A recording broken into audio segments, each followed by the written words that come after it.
Here's what I'm asking you to do. Walk away from the 97%. Don't use their vocabulary. Don't use their excuses. Don't use their method of drift and neglect. Won't even walk around the block for their health.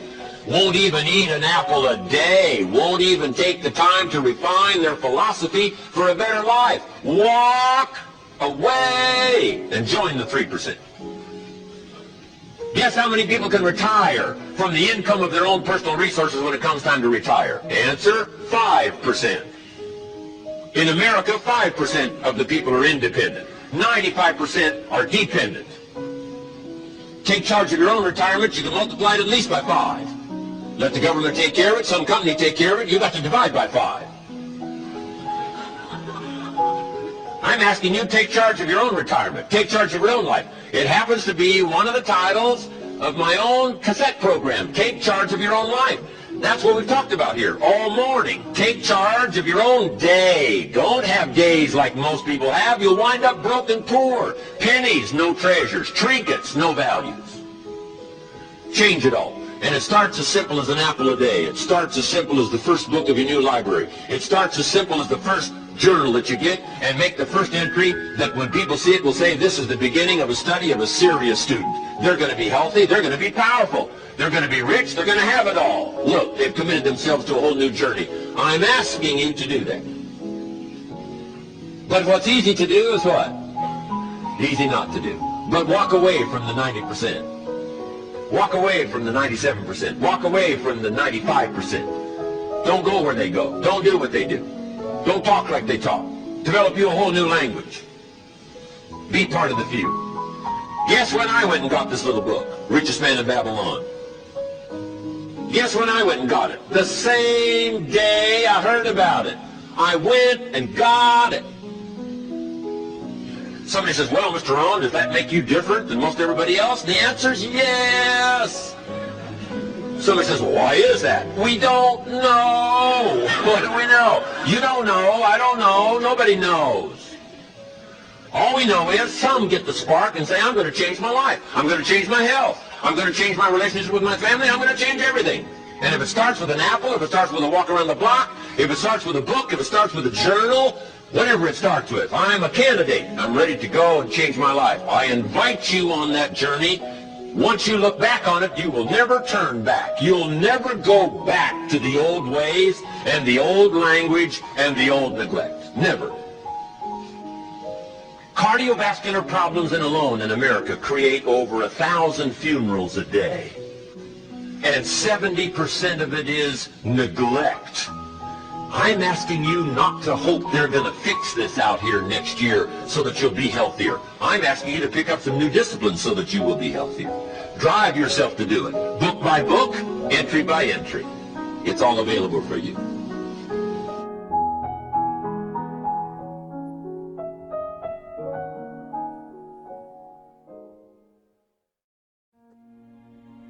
Of all the billions of human beings who've lived on Earth, all great advances, all great ideas have come from just a handful, a few thousand out of billions.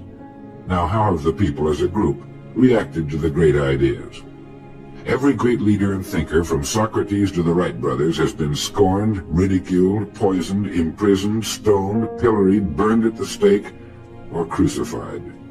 Mankind as a group has made a consistently grisly game of tormenting his saviors. Why? Lack of information. Lack of knowledge. It comes from following the wrong crowd. What can we learn from all this as individuals? Two things.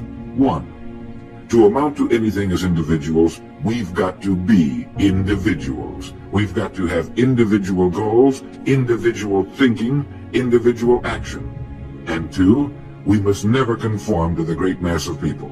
We must love them, help them, for our joy and success will be determined by the extent to which we serve them. But we must never lose our individuality and identity by permitting ourselves to be submerged in this suffocating sea of indirection and purposelessness. There's nothing wrong with emulation. In fact, it's a good idea. so long as we emulate a person who represents that which we wish to become, but never the crowd, never the 95%. We are what we think about.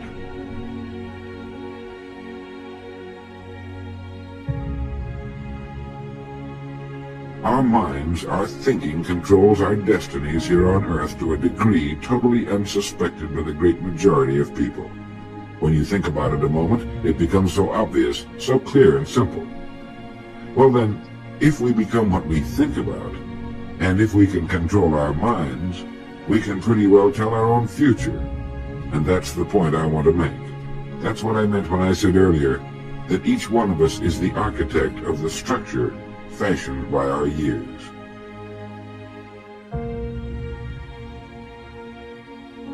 This means that if we're confused about what we wish to become or accomplish, our lives, our environment will mirror that confusion. It also means that if we know what it is we seek, that it must be accomplished. Barring an act of God or a catastrophe over which we have no control, we as individuals can call our own shots for the rest of our lives. We can know what it means to go through life from one success to another, to play life according to the rules and reap the rewards. We can know what it means to have peace of mind and live calm, cheerful, successful lives. You are at this moment the sum total of your thoughts to this point, for there is nothing else you can be. And 5 years from now, you can be and have anything you set your entire mind and heart upon.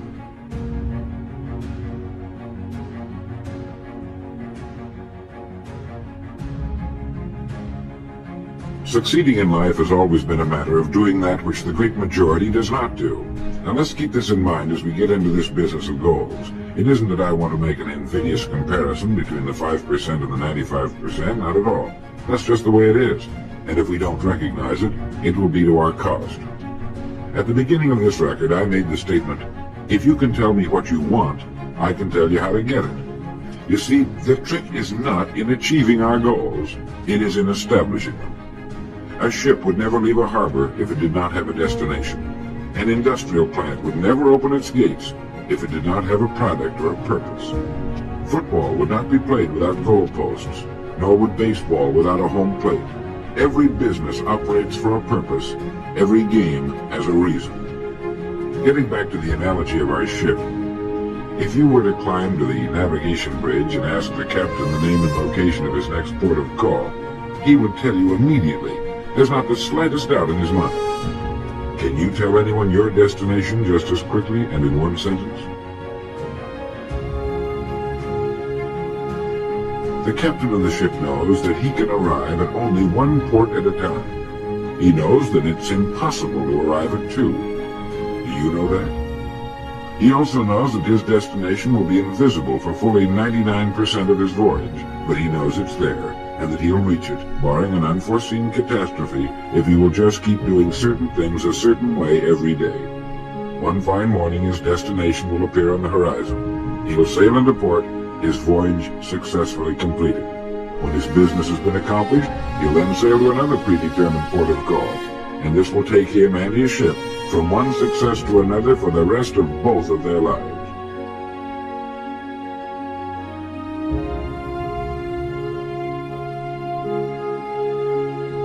By understanding that he can reach only one port at a time, the owner of a ship can, in the short space of a very few years, reach hundreds of ports successfully. There'll be problems, lots of them, but they'll be solved, and the ship will steam its solitary course over the deep oceans of the world, devoting its life to accomplishing its mission and contributing its share to the welfare and economy of the world. Men and women who follow this sensible, obvious, and meaningful way of life will do the same. But the paradox is that most are like ships without rudders. They're subject to the whims of wind and tide.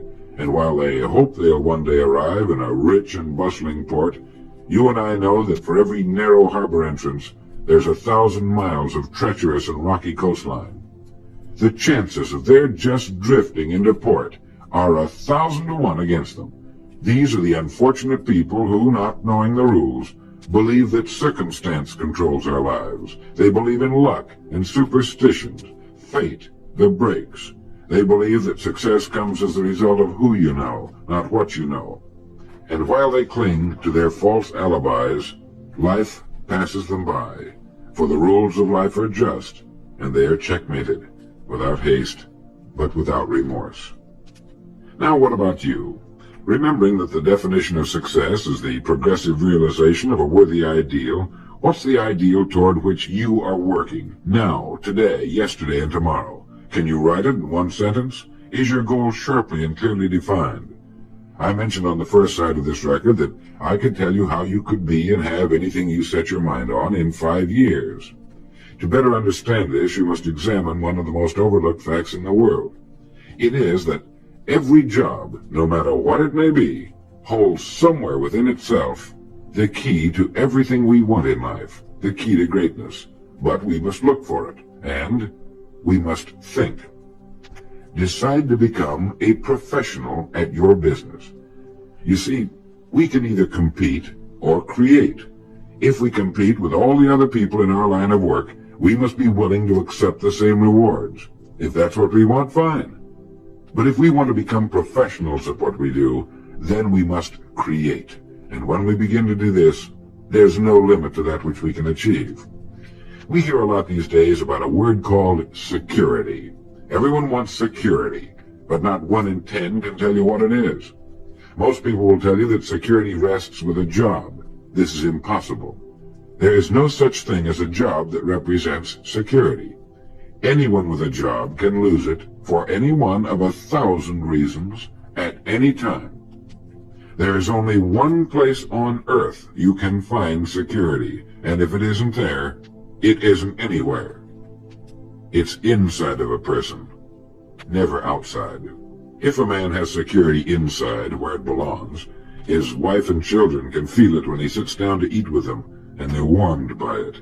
If a man has security inside where it belongs, you can see it walking down the street, and you can feel it when he enters a room. That's security, and you can't take it away from him. You can take away his money, his home, everything but a wife who's willing to start over, and most of them are, and drop him anywhere in the country. Go back in a year and he'll be doing just as well as when you found him the first time. You can't keep a good man down, no matter what you do to him. Like cream on milk. You can shake it all day, but just set it down for a while and it'll bounce right to the top again. This man or this woman has security where it belongs. And do you know where it comes from? It comes from doing what we do for a living surpassingly well. It comes from being a pro in a world of amateurs.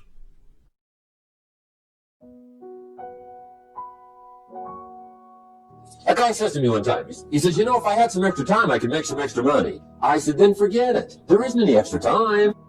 You can look around the gongs there for a little more, but it's over. Now, if you can't get more time, which you can't, what could you get more of that would make a difference in economic results? And here's the key word.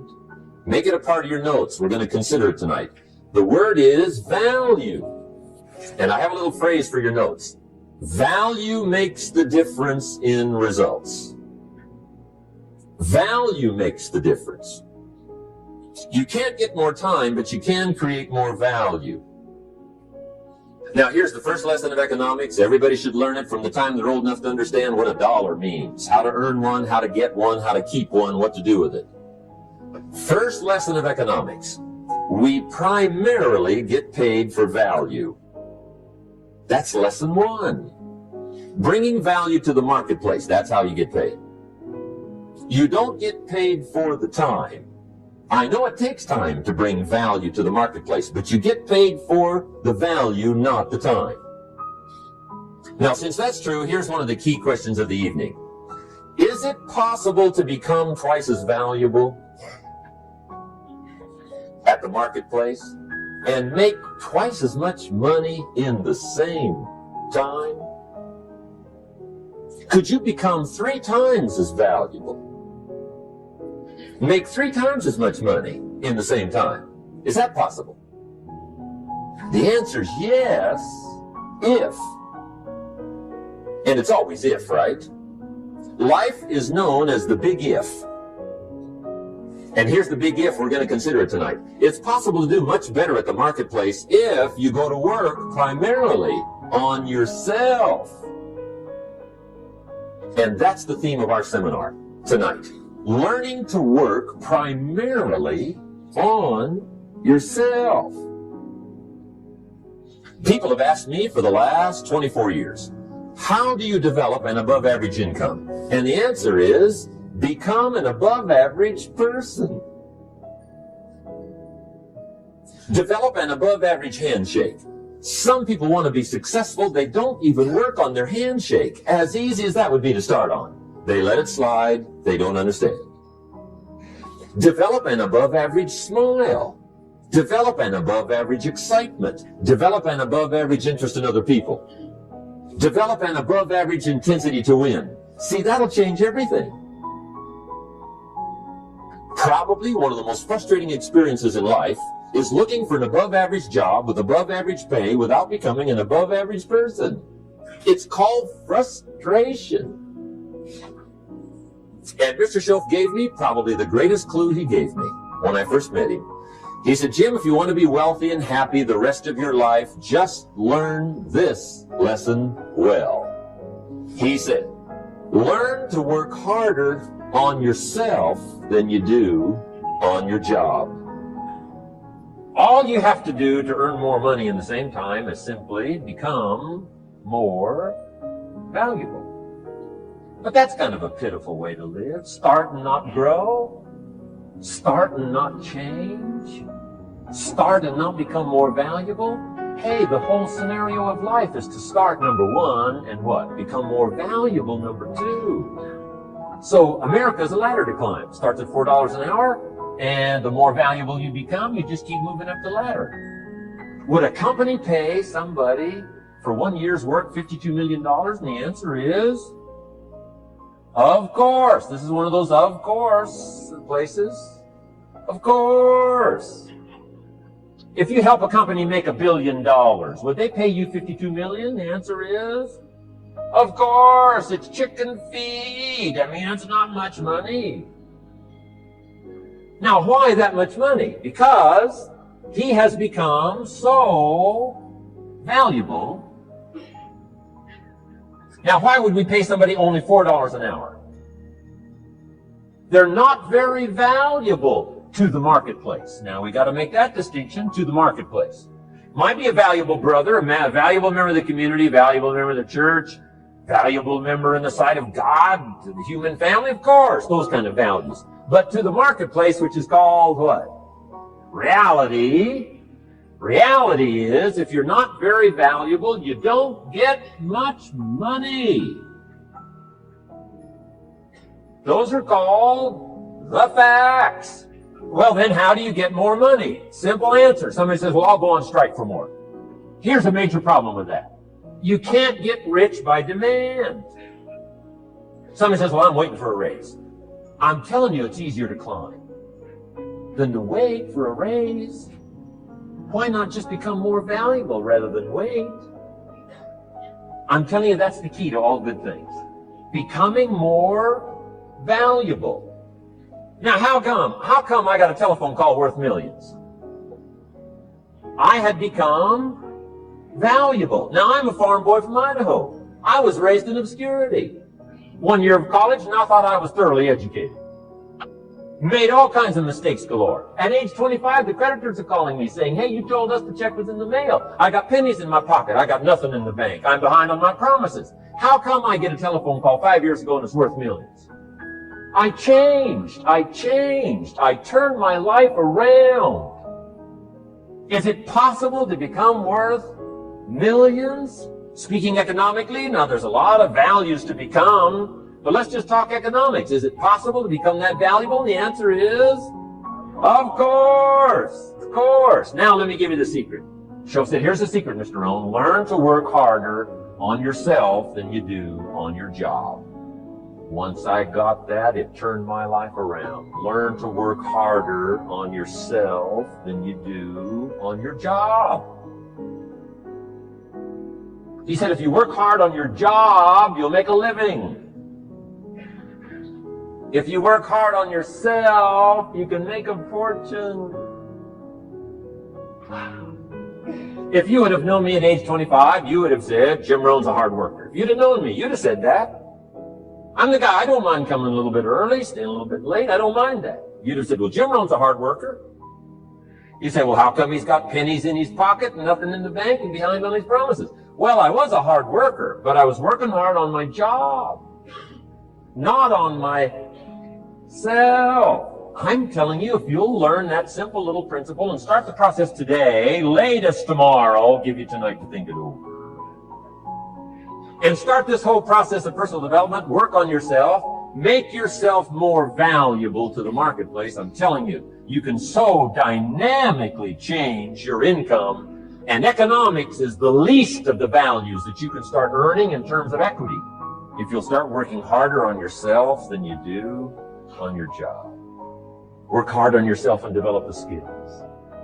Work hard on yourself and develop the graces. All of the stuff necessary to become more valuable to the marketplace. I'm telling you, your whole life can explode into change. Promotions, no problem. Becoming more valuable to the company, I'm telling you, no problem. Money, no problem. Economics, no problem. Future, no problem. If you just go to work on the right thing. Not get things out there to change. Don't try to change the seed. Don't change the soil. Don't change the sunshine. Don't change the rain. Don't change the mix of seasons. Let the miracle of everything that's available work for you, and start working on the inside. Work on your philosophy. Work on your attitude. Work on your personality. Work on your language. Work on the gift of communication. Work on all of your abilities. And if you'll start making those personal changes, I'm telling you, everything will change for you. You can have more than you've got because you can become more than you are. And of course, the other side of the coin reads, unless you change how you are, you'll always have what you got. I have found in my experience that income does not far exceed personal development. Now, sometimes income takes a lucky jump, but sure enough, unless you grow out where it is, it'll usually come back where you are. Life has strange ways. Success is something you attract, not something you pursue. Success is looking for a good place to stay. So instead of going after it, you work on yourself. Personal development. See, the major question to ask on the job is not what are you getting? The major question to ask on the job is what are you becoming? Because true happiness is not contained in what you get. Happiness is contained in what you become. We must learn from personal experience. Pretty simple. Learn from what happens to you.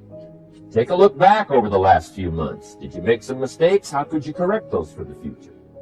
Take a look back over the last year. Have you done it right or done it wrong? Let's correct it for the next year. Learn from your personal experience.